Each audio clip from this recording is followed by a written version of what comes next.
SSC exams 2021 में भी अदालत को मुदाखलत करनी पड़ सकती है। जी हाँ, हुकूमत की जानिब से एसएससी एग्जाम्स के इनेकाद के फैसले का इंतज़ार कर रहे स्टूडेंट्स के पेरेंट्स इस मरतबा भी अदालत का दरवाज़ा खटखटाने के ताल्लुक़ से गौर कर रहे हैं, क्योंकि पेरेंट्स का ये मानना है कि हुकूमत अगर एसएससी इम्तिहानात का इनेकाद अमल में लाने का फ़ैसला करती है तो ऐसी सूरत में स्टूडेंट्स के तहफ़्फ़ुज़ के मसले के साथ साथ दीगर कई मसाइल का उन्हें सामना करना पड़ सकता है। हुकूमत ने जहां एसएससी के 11 पेपर्स की जगह 6 पेपर्स के ज़रिए एग्ज़ाम्स मुनक़िद करने के सिलसिले में गौर करने का आगाज़ कर दिया है, वहीं इस बात का भी जायज़ा लिया जा रहा है कि किस तरह से इन इम्तिहानात का इनेकाद अमल में लाया जाए। प्राइवेट स्कूल्स में तालीम हासिल करने वाले स्टूडेंट्स के पेरेंट्स का कहना है कि एसएससी एग्जाम्स 2021 का इनेकाद अगर अमल में लाना ज़रूरी ही है तो ऐसी सूरत में ऑनलाइन एग्ज़ाम्स का इनेकाद अमल में लाया जाए, जबकि सरकारी स्कूलों में तालीम हासिल करने वाले तुलबा के पेरेंट्स ये कह रहे हैं कि उनके बच्चे एसएससी इम्तिहान लिखने के मौक़ूफ़ में नहीं हैं। ख़ास तौर पर उर्दू मीडियम से ताल्लुक़ रखने वाले स्टूडेंट्स के पेरेंट्स का कहना है कि उनके बच्चों का 2 महीने का सिलेबस ज़ाय हो चुका है, 2 माह उनके ज़ाय हो चुके हैं, क्योंकि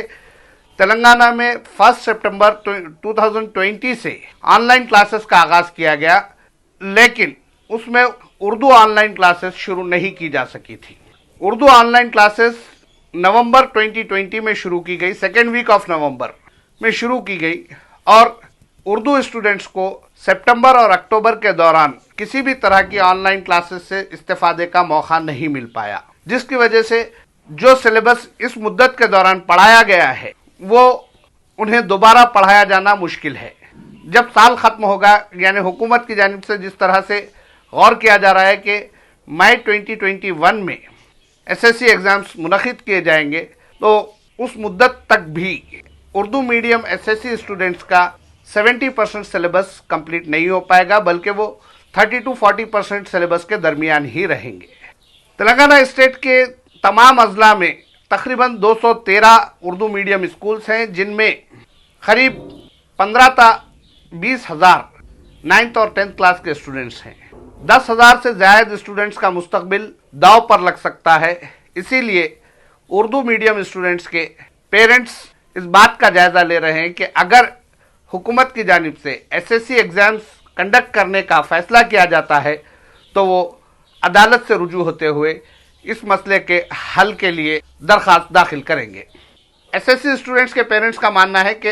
अगर एसएससी इम्तिहानात हुकूमत के मंसूबे के मुताबिक मुनक़िद किए जाते हैं तो ऐसी सूरत में स्टूडेंट्स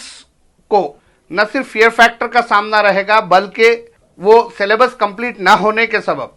इंफीरियरिटी कॉम्प्लेक्स का भी शिकार रहेंगे। ये हुआ उर्दू मीडियम स्टूडेंट्स का मसला, जबकि इंग्लिश मीडियम, तेलुगु मीडियम और दीगर मीडियम से ताल्लुक़ रखने वाले स्टूडेंट्स का अलहदा मसला सामने आ रहा है। प्राइवेट स्कूल्स में ऑनलाइन एजुकेशन हासिल करने वाले स्टूडेंट्स का मानना ये है कि वो ऑनलाइन तरीक़े से जिस तरह की तालीम हासिल होनी चाहिए नहीं कर पाए हैं, क्योंकि ये उनका पहला तजुर्बा है। इसीलिए उनका भी ये मानना है कि वो एसएससी एग्ज़ाम्स लिखने के मौक़ूफ़ में नहीं हैं। अगर एसएससी एग्ज़ाम्स वर्कशीट के ज़रिए ऑनलाइन लिए जाते हैं तो मुमकिन है वो अच्छा परफॉर्म कर सकेंगे, मगर उर्दू, इंग्लिश, तेलुगु मीडियम के स्टूडेंट्स के पेरेंट्स अगर हुकूमत के एसएससी कंडक्ट करने के ख़िलाफ़ होते हैं तो ऐसी सूरत में हुकूमत को किस तरह के हालात का सामना करना पड़ सकता है। क्या एसएससी इम्तिहानात 2021 में हो पाएंगे या पिछले साल की तरह इस साल भी तमाम एसएससी स्टूडेंट्स को प्रमोट कर दिया जाएगा? इस सिलसिले में हुकूमत की जानिब से फौरी गौर करना चाहिए और एसएससी इम्तिहानात के कंडक्ट के सिलसिले में किसी भी तरह का फैसला करने से पहले उर्दू मीडियम स्टूडेंट्स ने जो 2 माह ऑनलाइन क्लासेस अटेंड नहीं किए हैं उसका भी जायज़ा लेना ज़रूरी है। हमने इससे पहले अपनी एक वीडियो के ज़रिए ये बताया था कि हुकूमत तेलंगाना के एजुकेशन डिपार्टमेंट की जानिब से 11 पेपर्स के बजाय एसएससी में सिर्फ 6 पेपर्स रखने का फैसला किया गया है और इस सिलसिले में एक्सपर्ट कमेटी ने अपनी राय दे दी है। इसके अलावा 6 पेपर्स जो होंगे वो चूज द करेक्ट आंसर यानी ऑब्जेक्टिव टाइप की तरह सवालात किए जाएंगे, जिसमें सही जवाबात पर एसएससी स्टूडेंट्स को निशान लगाना होगा। और हमने ये भी बताया था कि महकमे तालीम की जानिब से इम्तिहान तहरीर करने का वक्त जो 2.5 घंटे हुआ करता था उसे कम करते हुए 1.5 घंटा करने का फैसला किया गया है। उस वीडियो को देखने के लिए डिस्क्रिप्शन में हम आपको लिंक देंगे, उसका भी आप मुशाहिदा कर सकते हैं। इस सूरत हाल पर मजीद जानकारी हासिल करने के लिए हमारे YouTube चैनल को सब्सक्राइब कीजिए और वीडियोस को दूसरों तक पहुंचाइए। शुक्रिया।